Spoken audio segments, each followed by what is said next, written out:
So, Jill Nicholas, good to chat with you about some of the stuff that you get up to at Gorebridge Parish Church, which is Mm, plenty. Last time I was there, you had a lunch for people. There was secondhand clothes, and the place has always got lots of young people in it. Now, one of the highlights that you have in your year is Stage and Slam.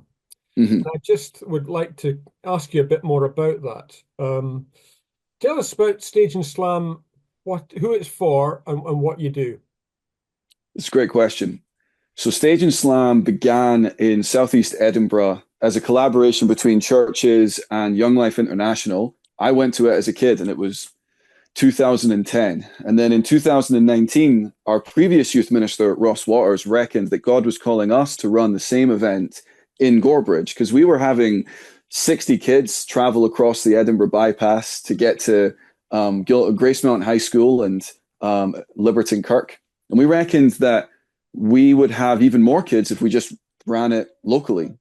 And so, and so we did. Stage and Slam is an event where we assume that all of the young people who are coming that we don't already know are Christians have no experience of Jesus or the church. That they have no conception that is based on their experience of going to church already. That they just know nothing. So our intention is to give them the best week of their life in regards to how much fun it is, in regards to how much laughter and joy we have, but then also present to them the gospel at a foundational level. So the day will work from for the kids from about 12-ish, though it begins at 1, but they'll start arriving at 12, all the way to 8 o'clock. And we have them the whole time between those times. We'll run it at primary school. We've been running it mainly at Stop Hill Primary School in Gorebridge. And we'll do that. That's where the stage and slam stuff comes. That's the arts and sports. So we'll run things like football and basketball, American football. Our leaders will run all of those activities. And then on the arts side, we'll have anything from friendship bracelet making to drama to music, even like stage makeup, where you like with latex and paint kind of draw like you've had a stab wound or something. It's just all that kind of fun stuff. And then they'll come back to the church. We'll feed them dinner. So, and that can be, it's a pretty good meal usually, but burgers or things like that. And then we'll have what's called club. Now, club is the name that Young Life use for their evening thing, and so we've appropriated that as well. And it's where we have live music. We play popular songs, not Christian songs, because again, we're trying to meet the kids where they're at. And so often the songs that we pick have connotations that are good.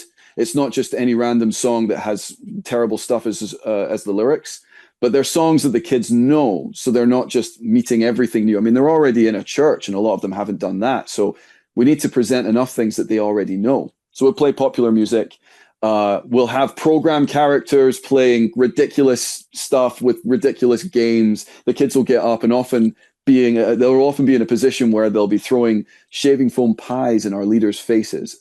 And the point for that is that we present to those young people the kind of love that God has for them displayed through our actions. Because I mean, how many adults do they have in their lives that they can do something like that to, and they don't retaliate or they don't try and get them back?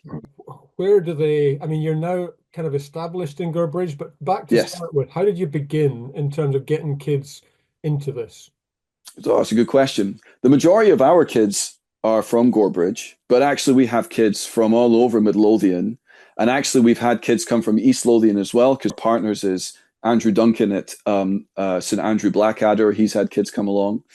Um, we got started through relationship building.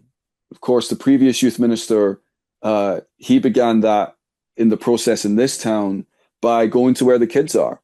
So he would find out if there was a local football game going on and he would go see it. He's into football, so he could relate to those guys. Eventually, we ended up in the primary schools. Gorebridge doesn't have a high school yet. We're hopeful that that'll happen in the next good number of years. But the primary schools, there's now 4 of those, and we have been at one time or other in at least 3 of them, meeting especially the sort of P6s and 7s, making our face known, playing football, doing assemblies, meeting them where the kids are already. And then we'll say to them, we run a drop-in on a Friday. How about you guys come to that? And while we've run schools work and we've had a primary seven only part of the night, we've had almost every single primary seven in the town come to that at some point. And then the relationship gets built from that point. Then they want to come to other stuff that we do. And then hopefully as they progress through high school, they'll continue that process. But offering Stage and Slam, that has been an amazing catalyst because it's such an intense event from the perspective of fun, but also from the perspective of making memories, that when they come to that, they then build more memories, deeper relationship with us, get to see Jesus exemplified in our lives and hear about him more. And then that continues. What were the particular highlights this year, 24, Stage and Slam, what in terms of looking back?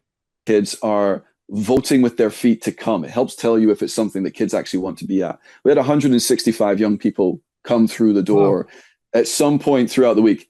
The most we had a day was something like 121. But again, because it's a day camp, a kid can come for one day and then not come for the rest. Maybe they go on holiday, but they're not committed to like a residential camp where if they can't come at all, then they can't come. And then to cap it all off, we had Joe Black, wonderful Joe Black, speaking to us about Jesus. And we give the kids an opportunity to say yes publicly to him at the end of the week. And we had 29 young people say yes to Jesus at the end of it all and wanting to begin a relationship with him. And that, you know, that's probably certainly the most we've ever had at Gorebridge. And we were just like over the moon delighted with both of those things. And next steps for folks having gone to that week, what is your hope for them? I mean, obviously some of them are Gorebridge based and some of them aren't, but what would be feeding them into, or what would be your hope, you know, be the next things that you can offer? It's a great question. Again, there's a few different avenues. It all depends on which leader brought you. So we have at our Stage and Slam, we've let as many people as we can know within reason that this is something that they could bring their own kids to from another church. But the intention is that you bring them. If your kid arrives and you hope that we're going to lead them, it's going to be us that builds relationships with them. They might want to come to where we're doing things instead of yours. Thankfully, that's not the model. So we've got Josh Kay over in Bonnyrigg. He brought kids along. So they get to follow up with him over there. We've got Andrew over at North Berwick. They get to follow him with him there. For us, what we did is that we follow up by running our regular youth work as on the other end of the summer. But just after Stage and Slam, we ran what's called the STIR course.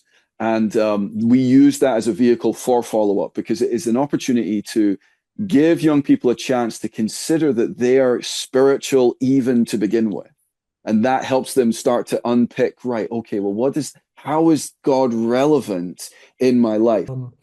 Finally, if churches were interested, are you running it next year? If churches haven't, this is the first they heard about it, contacting you would be the best plan? That's right.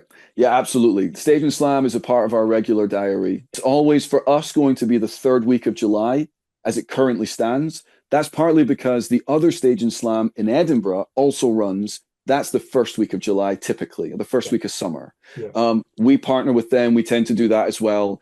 As it currently stands, that means that we take a week off or a week between. So we then do ours. So if anyone's interested, just look up in your calendar. I can't remember what the date is this year. I think it's the 15th of July. It's the third week of summer holidays. And if you want to partner, Joel at GorePC, that's where you get to .com. That's where you get to email me. If you know my colleague Abigail, she's another one that you can speak to.